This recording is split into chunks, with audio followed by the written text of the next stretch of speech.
good technique, he will be elite. If his technique becomes great, not just good, then he's a Hall of Famer.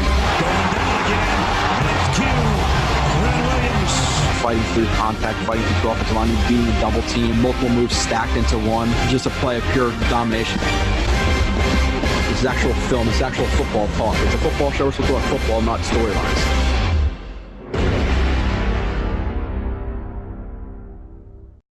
And you are listening to another edition of Blewett's Blitz. Didn't think I was going to be able to get a show in today, but I'm squeezing a quick one in. Brandin Echols, it's only 11 plays, so I'm going to do that. Today is Wednesday. By the time you're listening to this, it's probably next Wednesday, but didn't think I was going to be able to fit it in. Fitting it in, Nets won last night with a hobbled 60% James Harden, a Kevin Durant who went absolutely off in the second half. Watching that game, had to go to work, actually cut myself shaving because I was watching the end of the game and trying to rush to shave to get to work. But everything is good. Let's see if I know for my Nets fans, see if they can pull it off. Game 6 already happened by the time you watch this, and Game 7, if it already happened, you probably already happened. So you already know the result of the series by the time you're watching this. But I'm hoping for my sake that they win in Milwaukee because I can't handle the stress of a Game 7. The Mets are doing pretty good, positive. The Islanders are doing good. So those are some of the good New York teams. I know the Yankees are struggling. Not a huge baseball guy, so I'll pretty much just stay in my bubble to the Mets. So I don't really know a lot about the Yankees. I know they're still struggling, though. But regardless, let's get into Echols' film. Do it pretty quick today. Only 11 plays. Again, I only watched 2 games of him because that's all that was available. It was 2020. It was Florida and Texas A&M. Only have 11 plays. I'm actually going to start from the bottom to the top because the top is a little bit worse than the bottom, and I want to give the people who are not subscribers a little bonus and start with the positive so you can see the positive instead of the negative that I'll end with. 23 years old, 5'10", 175, 4.36 40-yard dash, which I think he actually plays to. 1.46 10-yard split, 42.5 inch vertical jump, 136 inch broad jump. All of those numbers being within the 90 plus percentile, which is obviously ridiculous. I'll read his strengths and weaknesses at the end of the show. But for now, let's get into the film. We're going to start with play 11. Again, pretty short one, but I only have about an hour, so I got to make sure I can fit this in and do all the other stuff I got to do. So we are looking at Echols in the top slot right here. And let's watch. Pretty simple from Echols. He's just widening into the curl to flat, and he matches the two to get a reroute. But he is passing off the one, or sorry, he's passing off the two because it's the vertical stem to this deep third cornerback. Good job rerouting. Good job recognizing the corner the receiver who's about to get the ball in the curl, explodes to it, closes it ground pretty quickly, makes the tackle. Now, is the play made? No, they got the first down. It's 3rd and 5, but overall he did a good job just based on his alignment. Again, widening, getting hands on, and then making a tackle. There's going to be plays that you're just going to get beat on. Now, if he was aligned pre-snap, too far inside, if that's not how they taught him, then it could be a little bit of an issue. If he was just to play strictly spot drop, cover 3, curl to flat, then he wasn't in this spot. But if they were expecting the one to cheat up a little bit, the number 1 corner or the corner on the one, then sorry for a different day. But the play wasn't made, but still pretty good recognition to get the reroute, and then again show that acceleration that he has. He has legitimate speed, that's for sure. Let's see. Moving on. Blow up screen. Okay. He is top of the screen right here.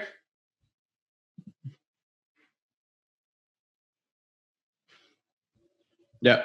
Just a good job reading your keys. He's looking at the quarterback right now. What is the quarterback showing? Obviously, snap, throw immediately. He sees that. Now he checks the wide receiver, or sees the throw coming. Sprint is on. Enough speed to work past that block. Let me move my face because I can't see. The tackle. Wrap up. Drive your feet. Play is blown dead. So good job. Good job just reading the quarterback. The recognition there is good. Pretty simple read in terms of the quarterback throwing the ball like this. Now, if it was like a fake smoke and a vertical, it might be a different story. But he played it well regardless. So you can see some, again, the acceleration that he has for sure. Definitely has good athleticism. That's undeniable. So good job with recognition there, which I think overall he has pretty good recognition, to be honest. So I'm not trying to lie to you anyway. Play 9. The offense runs a knife concept where they're going to run a corner 7 from the slot and then like a delayed slant from the number 1, just showing like a basic smash. And sure, he has the option to either sit it or to break it inside on the slant. So it's like a knife concept, which is just a variation of slant, almost like China. And let's watch. He's at the top of the screen, the highest corner on the screen.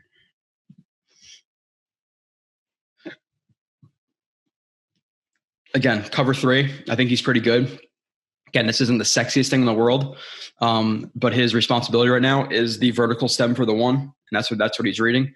At first, if the vertical or if the number 1 doesn't stem vertical, he's gonna go to the 2. See if he stems vertical and match him, and the curl the flat's gonna take the 1. And his eyes are pretty good. Gets into his back pedal. Sees the 1 break on the hitch. Now what does he have to do? He has to check the 2. So now he gets into the shuffle. Looks like his eyes go back to the quarterback really quick to see if the quarterback's throwing the ball, what's going on in the backfield. So clean eyes. Number 1 to what looks like the quarterback. Shuffle. Goes to match the vertical stem from 2. And gets right over top of it. Now the ball does not go his way, but it's just a clean read. Again, good footwork. Checks it. Eyes seem to be back of the quarterback right now. That's what I see. Doesn't look like they're on the number 2. Gets into his shuffle to match anything vertical from the 2. Because if it's going to come to him vertically, obviously you have to open his hips to match it to match it straight down the seam. So you want to open your hips just in case you have to run. Turn over top of it. Sees the route. Doesn't overcommit to his shuffle. Stays right over top of it. Watch one more time. Good play.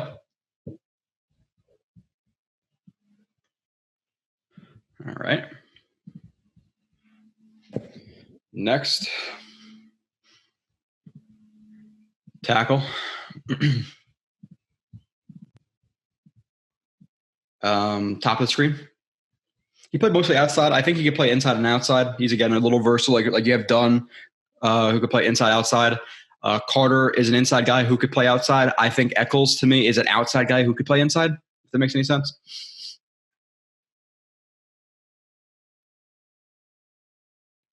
Good job. This is just the willingness to tackle here. Again, drops into what looks like it's going to be cover 3 buzz. Similar situation where he's reading the 1 and the 2, sees the ball coming out, sees the smoke route, breaks.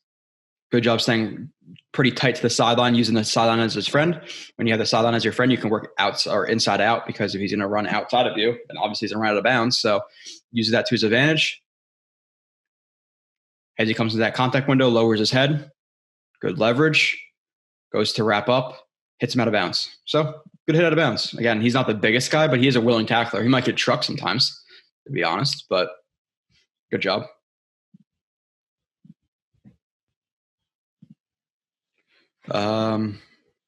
Okay. Play 7. He is in the slot right here, I believe. Or no, I think he's in the slot right here. Sorry. Top of the screen slot. I'm pretty sure that's him. Yeah, I'm pretty sure that's him. Yep. Okay. Again, not the sexiest plays, but with these 2 games that I watched of him, you had to pull what you could, because a lot of the plays that I watched were him just like shuffling into cover 3, and then whatever offense he was playing, hitting screens or hitting short routes where he wasn't really activated. Like his play didn't really mean much. So you got to grab what you can, and that's what we did. So he's in off man, looks like cover 2 man. Now he's a guy who definitely trusts his athleticism here, but the one thing I'm going to say is the hips a little bit risky. But in terms of like, again, well, one, there's a few things that I don't love. He has help inside here from these 2 deep guys. So if anything, I would want to see him play outside in and off coverage. And if he is going to break inside where these guys can drive down on it, or obviously take it if it's deep. And so I don't love the leverage. That's 1. 2, if you are going to start inside, I would prefer to see a weave. We saw someone from Dunn if you watch that review, where he's in a back pedal, but just worked it over the top. So I want to see him square this route up. Starting inside's fine. Again, show him inside. He thinks he's going to use this release, and then you square him up, and then it screws up his release. Like you want to do that type of stuff. You don't want to just be inside and stay inside all the time. Obviously, sometimes you can, but I want to see him weave over the top, square him up, so his hips could be square to him. Because again, a good receiver, who I don't know who that is. I don't know. Number 1, whoever that is, a better receiver is going to see his hips open like that and either keep pushing up the field to make him completely open, or even not with that, they're going to break this sharper, and then they're going to be ready for the slingshot, the pretty much like a containment punch. He's going to be leaning into that punch right here from his left hand. That receiver's going to punch through, chop it, swipe it, whatever it's going to be. He's going to be off balance. They're going to beat him inside. But the route is relatively rounded right into him, where he starts to break at like the 36-yard line, 35-yard line, and takes it to like the 33, 32, and doesn't defeat the hand. So got to be careful with opening up or opening the gate, angling off to the outside, especially when I want to see him, or not especially, but and in general, I want to see him with outside in leverage right there, based on where his safeties are. So a good play is showing the athleticism of him to match it. Acceleration, like his acceleration is definitely not top notch, but it's upper tier. So a good play by him there. Just watch the hips.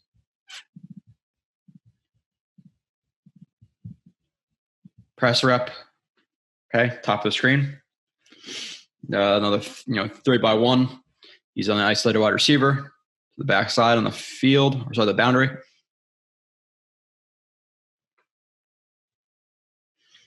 Another easy Yeboah touchdown from the offense. Another pop pass. They do this. He had a lot of touchdowns like this. He just did. So, but we're watching Echols.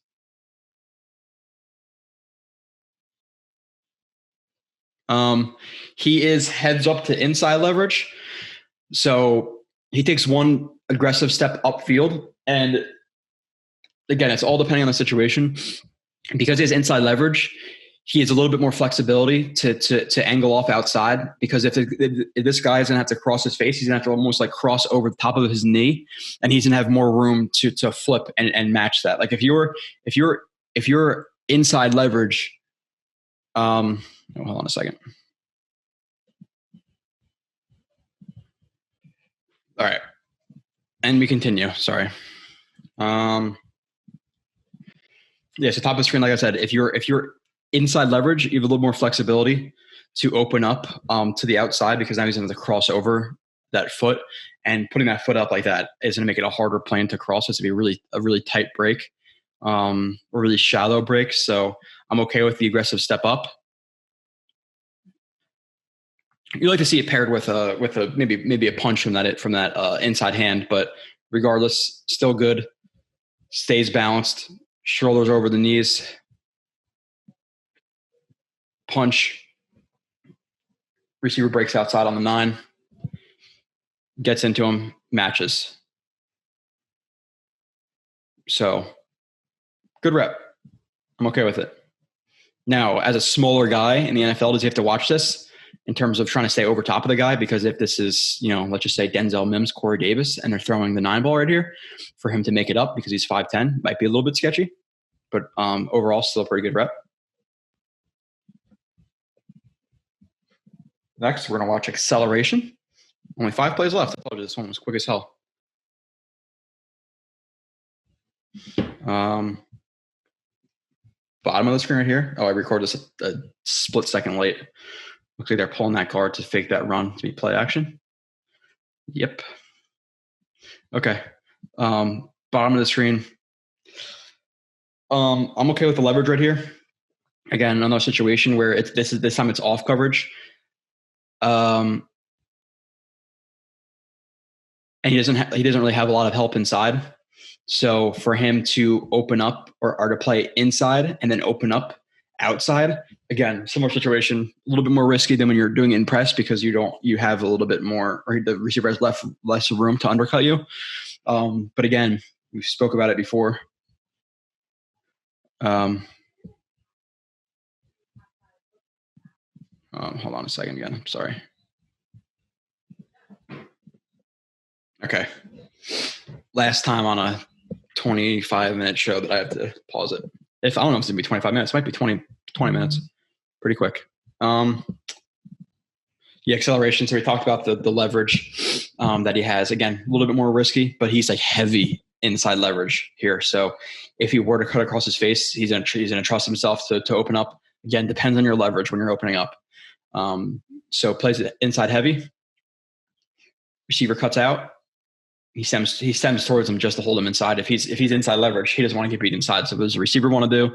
He wants to stem inside to hold him inside, because that's clearly where he doesn't want to get beat, and then he's going to break outside. And again, good job in terms of his leverage playing inside out, because again, we've talked about it in a lot of these other cornerback shows that we've done. This is the 4th one you've watched of this draft class. Opposite hash, harder throw outside. Don't let him beat you inside if you don't have help inside. If you have help inside, let him cheat outside. So plays inside, pretty patient, feet under him, sees the break outside, acceleration to match that near shoulder. So rocking acceleration. Again, pretty good leverage too. I was happy that I watched, well, not that I watched the Ole Miss game second, but the Ole Miss game was definitely more impressive than the Florida game. You got beat a couple times in the Florida game, but again, some of them were against Kyle Pitts, so it's a little bit sketchy, but good job right here. You see the acceleration right there for sure. Watch it one more time for the acceleration. Definitely a good straight line athlete. Next. Open hips early. Okay, now we get to the Florida game. I think I'm only on subscribers now, unless we're making the whole thing free. But maybe we'll give it half of it for free instead of like a third or a fourth. So he is. This is screwing me up. I think if I had to guess, he's right here. I think. Yeah. Okay, I was right. Sometimes it's hard to tell, depending on if they change their attire from game to game. So we're watching him on the slot on number 1. One is Tony. Is one Tony or was 2 Tony? Kadarius Tony. He was number 1. Okay, so this is him versus Kadarius Toney. So he had some hard matchups in this game. Kadarius Toney and Kyle Pitts on some reps. So we're talking about guys who are both first-round picks. So not going to be the easiest for a guy who's a 6th-round pick. So again, here he is a little bit outside leverage. If anything, you want to see him again because why? Because it's a cover 1. It's a cover 1 hole. He looks like this guy looks like he's walling, so it's not a true hole, but with a waller underneath, and they're just blitzing 3, or they're rushing 3. And again, because he has help inside, what do you want to do? We talk about it. Play outside in. If anything, cheat outside. And Tony stems towards him. Gives him a rocker step at the top. Some short shots into a rocker. 1, 2, break. Good break by Tony, that's for sure. Nice and low into it. Yeah, that drive steps right under him. That's a good route. It's definitely a good route by Tony.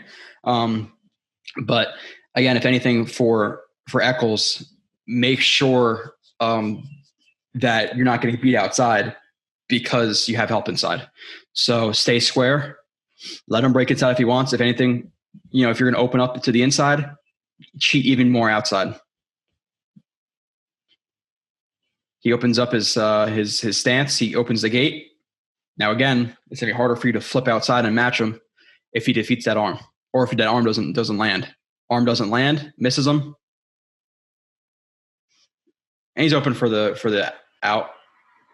And it's really not even that bad if you really look at the situation. Talking about what looks to be third and 2 or 3, he could rally and make this tackle. So again, it's not a brutal play. It's really not. Again, you try to grab what you could because he has the athleticism to match pretty quickly. Like if he caught this, he could make the tackle. Might have gotten the first down, might have not. Just watch in terms of opening up with kind of heads up leverage when you have help inside. That's really the key there. 3 more plays. Okay, this is on the screen. I got to move my face. I know where he is. He's on the bottom of the screen right here. So good effort. This is where we see some of the lack of size, et cetera, come in from him. Where he actually does get on the tackle. But the number 8 on the outside, number 1 receiver just stalk blocks him. Echols does a good job getting his hands inside. The elbow is pretty tight. But you can see him get lifted off of his feet on contact, lifted off of his feet, driven backwards. Now, the good part of it is, again, the initial punch and then his effort to keep running his feet and to maintain outside leverage. He's fighting to the outside because, again, has help from the inside, if anywhere. So fight to get outside and then actually ends up getting in on the tackle with another guy. The only thing with it here is, okay, you're looking at a transition to the NFL. If this is an NFL blocker, an NFL receiver with good blocking, instead of the receiver doesn't really reset his hands and his base is really narrow, driving him, he doesn't get back on this play. So good play here, translatable versus a good blocking receiver. It's not. You can see again some of the lack of strength. Overall, though, still like a plus play from at college level because of the initial taking on the block and fighting to the outside, etc. But I think he gets blown up by a better receiver right here. Number 8, I don't know who that is. Not a huge college football guy. I watch it, but in terms of studying these guys and doing all that, obviously, I have my hands full 17 weeks a year with the Jets. Now 18. Actually, no, not even 18, 21. Actually, how many weeks are there in a year? 52? Because I'm pumping out 3 reviews a week right now, so it never ends. So I don't have time to watch college shit. I have a full-time job. Boxed out, top of the screen right here. It's a little bit of an awkward play.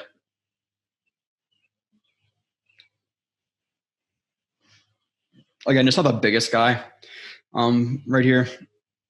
And who is it? Is it Pitts who catches this? What receiver? I don't know what receiver that is. No, it doesn't. It could be Pitts. I don't think it is though. That didn't look like. I don't think that's Pitts. No, Pitts is right here. So cover 3. It's not really. There's really nothing to take away from all of this. Cover 3 shuffles. Just watch the guy getting behind you. Don't love that. If you were to run that curl or comeback, and if you work back to the ball, it's probably a first down. Now you can argue, okay, well, he has his eyes on the quarterback. So if he's going to speed turn to get to the outside, break up the comeback, you can argue that. Still don't love letting guys work into your blind spot ever, even if you trust your athleticism, because the NFL, it's a different ball game. Might be able to do it in college on at the NFL level. The play is obviously, not necessarily long developing because the play is pretty much over. And now it's just, okay, find an open spot. Receiver finds the open spot to the sideline. Echols sees it. And you can see him just not necessarily have the size to play the ball. And I want to see him play the ball more aggressively here, where he kind of just lets himself get boxed out. You're going to see right here. He sees where the ball is going. trash.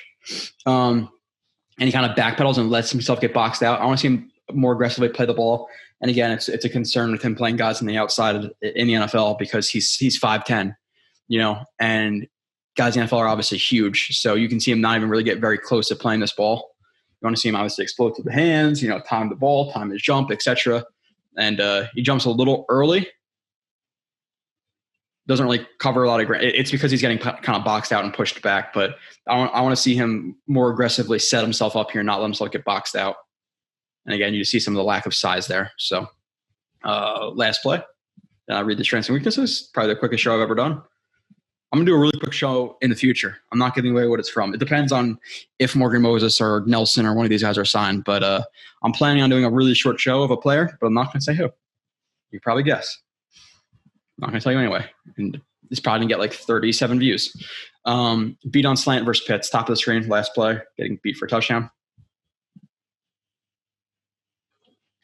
Okay. Obviously a tough ask. It's the number 4 pick in the NFL draft.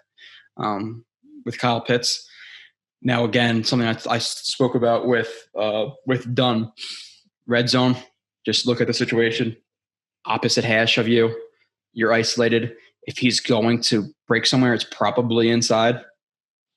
Even if not, you want to force him from the inside to go out because it's a harder throw for the quarterback. The ball's in the air more. You can adjust to it more, blah, blah, blah, blah, blah, blah. We've talked about it all before.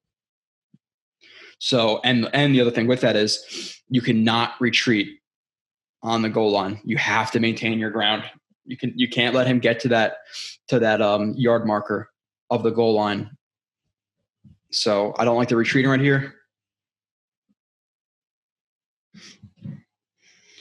Hold on.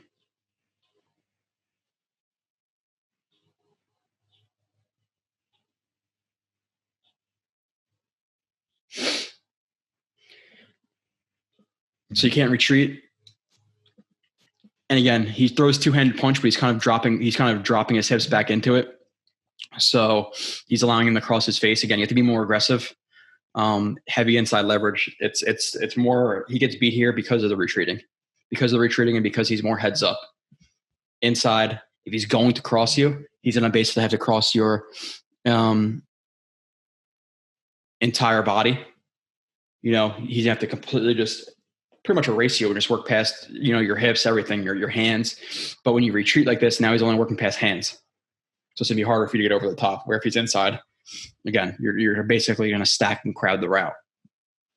Force it outside, make him throw a fade ball. Harder ball to throw. Kyle Pitts might not be the hardest ball to throw, but it's easier, a slant.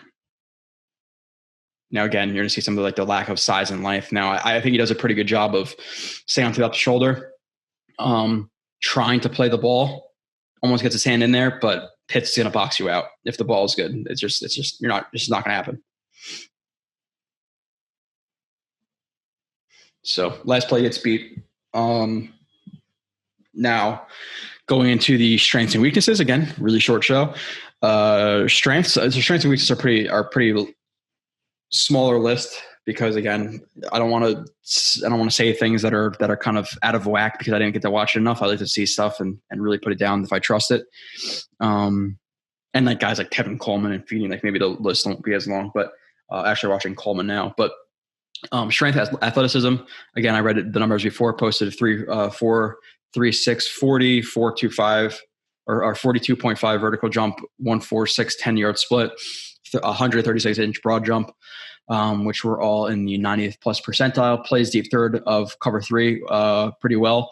Good shuffle, bail, reps of playing ball well, even though not on that one. Anticipation of route breaks, doesn't commit hips to run deep too early, which is a positive. He trusts his speed. Trust speed, uses it well after that as well. Willing tackler, not the best tackler because of his size, but willing, which is relatively important. Good recognition awareness. And in weaknesses, I put small for outside and too tight to play inside. His hips could be a little bit tight in terms of like matching guys in like off coverage and things like that. It's pretty good, but in terms of like the slot, it's not like ideal to me. Strength. Can struggle to shed blocks, bring down ball carrier, can position himself better to attack ball. Tighter hips, already put that a little bit. I'm not talking about tighter hips for like a bigger guy. I'm talking about tighter hips for a guy like with his athleticism profile. Can open. Hold on. Sorry. Jumpy and press. Lets wide receiver work into blind spot and press bail or in bail or shuffle, which don't want to see too much of, but overall still pretty good at bailing. So that's just a little thing you have to work. And a lot of NFL corners do it too. So it's something that a lot of people do. Appreciate everybody for listening or for watching. I will be back. You're going to see me every other 2-3 days at this point because a lot of shit's coming out. So enjoy yourselves. And the next review you watch after Echols, I don't know who's going to win the vote. It's either going to be Marshall. And if it's not Marshall, then you probably already watched Marshall, and it's going to be Sheldon Rankins. Oh, no, sorry. Zach Wilson's my last review. After Zach Wilson, it's going to be Sheldon Rankins most likely. I would assume he's going to win the vote. But maybe Keelan Cole does. I don't know. We'll figure it out. Thanks for watching.